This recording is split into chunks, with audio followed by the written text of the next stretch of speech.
سیارات فلکیات کے متعلق آج حضرت مصنف رحمۃ اللہ علیہ ہمیں کچھ فائدے بتانا چاہتے ہیں۔ احکام سیارات ہم نے پڑھ لیے نا، اب آگے ہے فائدے۔ مرکزیت شمس کا نظریہ بھی قدیم نظریہ ہے، یعنی شمس کو مرکز مانا تھا نا۔ پیثاگورس اس کو انگلش میں کہتے پیتھاگورس متوفى 497 قبل مسیح، صحیح، بیفور کرسچن BC کہ متعدد تلامذہ اس نظریے کے قائل تھے۔ فیثاغورس کومه نظریه دی دا اوس بیانې کنه، پیثاگورس لوگ کہتے پیثاگورس جو بھی کہو نو پرابلم، دی کومه نظریه خپل واغ اس کا نظریات اس کی تلامذہ اگر کی نظریات تھا کہ آفتاب ساکن ہے، آفتاب ساکن ہے اور زمین اس کے گرد گھوم رہی، مگر اس نظریے کو قبول عام حاصل نہ ہو سکا اور بطلیموسی نظریہ مرکزیت عرض کا چل پڑا۔ اس نے کہا کہ مرکز زمین ہے۔ مسلمانوں میں ابو اسحاق ابراہیم بن یحییٰ زرقالی اندلسی قرطبی 1029 سے 1087 تک، یعنی اس کی کیا ہے وفات وغیرہ عمر نا پیدائش، اس نے بھی بطلیموس نظریے پر پرکاری ضربے لگائی، خوب ضربے لگائے، اس نظریے کو کیا کر دیا، باطل کړي، بطلیموس نظریے کو کیا کر دیا، یعنی باطل کړه لگا اس پر ضرب حیدر لگائی، صحیح۔ زرقالی نے 1080 میں یہ نظریہ پیش کیا کہ زمین اپنے محور پر بھی اور آفتاب کی گرد بھی ماہوائے حرکت ہی، صحیح ہے کہ زمین اپنے محور پر بھی حرکت کر رہی نا اور آفتاب کی گرد بھی گھوم رہی۔ اسی طرح جملہ سیارے بھی آفتاب کی گرد گردش کنا ہیں، کنان ہے، کنا بھی پڑھ سکتے۔ پھر جدید علم فلکیات کی بانی مشہور فلکی کوپرنکس پولینڈ کی تھی نا، 1473 سے 1543 تک اس کی زندگی ہے۔ اس نے اس رائے کی بہترین تشریحات کر کے جو کس کی تھی، زرقالی کی، مشاہدات و تجربات سے، آبزرویشن وغیرہ کر کے، ایکسپیریمنٹ سے اس کی مزید تائید کی، ورنہ فی نفسی ہی قدیم نظریہ ہے۔ فائدہ، علماء حیات جدیدہ کے جو حیات جدیدہ کے علماء ہیں نا، ان کی نزدیک آفتاب کی 3 حرکات ہے، سورج کی 3 حرکات ہے۔ نمبر 1 محوری، اس کا جو دورہ ہے 25 دن 8 گھنٹے میں تام ہوتا ہے، 25 دن اور 8 گھنٹے، مگر ہمارے مشاہدے کے لحاظ سے یہ دور جو ہے 27.5 یوم میں پورا ہوتا ہے۔ دوم اپنے نظام سمیت کوکب نصر واقعی کی طرف بسرعت 11 میل فی سیکنڈ جا رہا ہے۔ یہ سورج جو ہے نا ایک ستارہ ہے، اس کا نام ہے نصر واقعی، صحیح، جپٹے ہوئے گدھ کو کہتے ہیں، نصر عربی میں گدھ کو کہتے ہیں نا، ٹپوز بخا، واقعی مانا جپٹ ہوا تو خادر پر سشی اس کی طرف حرکت کر رہے ہیں۔ یہ جو نصر واقع ہے نا، قطب تارے کے پاس ایک مشہور ستارہ، ایک تارہ ہے قطب تارہ اس کو کہتے ہیں، یہ شمالی ستارہ میں سب سے زیادہ روشن ستارہ ہے، شمالی دی طرف تک تلشی کا نا، اس کی طرف بہت تیز حرکت سے جا رہا ہے۔ تم تو کہو کہ وہ تو چھوٹا ستارہ ہے، وہ شاید دور ہو اس لیے ایسا لگ رہا ہے۔ بس کی نزدیک 11.5 میل فی سیکنڈ یہ حرکت کرے، 11.5 میل۔ آگے کہتے سوم، اس کی تیسری حرکت ہے کل جہاں کی حرکت۔ ہرشل نے عالم کہکشاں کو ایک پہیے سے تشبیہ دیتی ہوئے، ہرشل نے کہا تھا نا کہ جو عالم کہکشاں ہے ایک پہیے کی طرح ہے، جیسے گاڑی کا پہیہ ہوتا ہے۔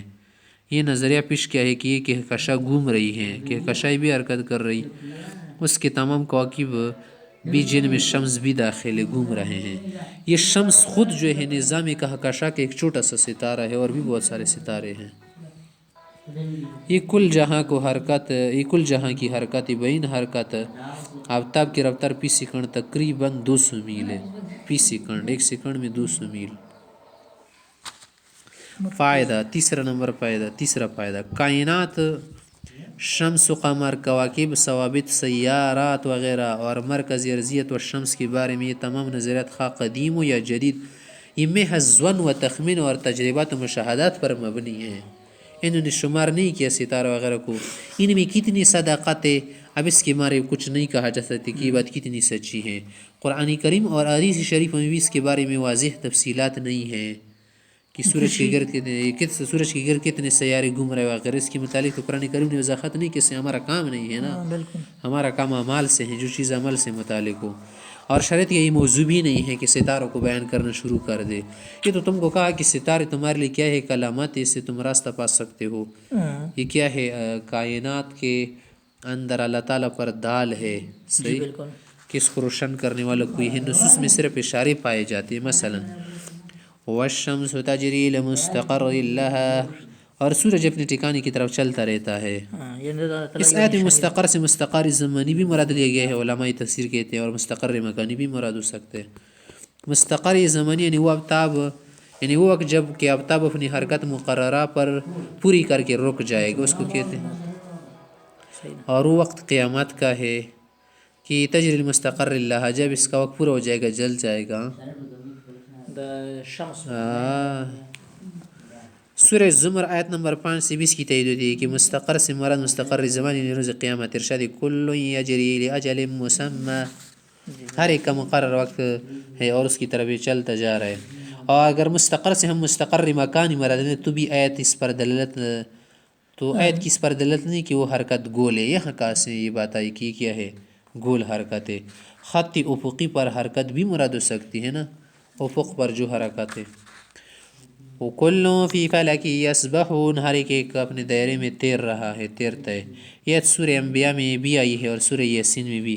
اس آیت سے سورج اور چاند دونوں کا متحرک ہونا ثابت ہوتا ہے، مگر دونوں کی حرکت ایک طرح ہونا ثابت نہیں، کیونکہ فلک کی معنی اس دائرے کی بھی ہو سکتی ہے جس میں کوئی سیارہ حرکت کرتا ہے، خواہ وہ دائرہ مستدیر ہو یا مستطیل و لمبا. حدیث شریف میں مضمون ہے کہ آفتاب چلتا رہتا ہے یہاں تک کہ وہ عرش کے نیچے پہنچ کر سجدہ کرتا ہے اور نئے دورے کی اجازت طلب کرتے ہیں اللہ سے. تو پھر جب وہاں پہنچے تو پھر دنیا پر تحریکی کیوں نہیں آتی؟ یہ ایک وقت میں کیا کر سکتے، دو کام بھی کر سکتے، یعنی چلتے چلتے میں سجدہ کرتے ہیں اللہ کے لیے.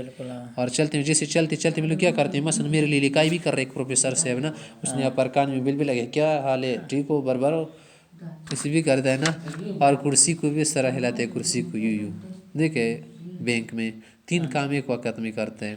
تمہاری بات کا بھی جواب دیتے ہیں، نوٹ وغیرہ بھی شمار کرتے ہیں، پیمنٹ وغیرہ کر کے، ریسیپشن کر کے، اس کے علاوہ کیا کرتے ہیں، بات بھی کرتے ہیں اور منیجر سے اس سے بہت کچھ کرتا ہے. تو ایک وقت میں ممکن ہے کہ سورج ہی کر رہا اس سے آگے کہہ رہے. اور نئے دورے کی اجازت طلب کرتے ہیں. قرب قیامت میں اس کو اجازت نہیں ملے گی کہ تم یہاں سے چڑھاؤ، تو اس لیے پھر کیا ہوگا، الٹا مغرب سے طلوع کرے گا، یعنی یہاں نہیں جائے گا مشرق کی طرف. اس وقت توبہ کا دروازہ بند ہو جائے گا. اس حدیث میں تمثیل اظہار حقیقت مراد نہیں ہے، صرف مثال بتانا ہے. معرف القرآن میں حضرت مفتی محمد شفیع رحمۃ اللہ علیہ نے لمبی بحث کر کے لکھا ہے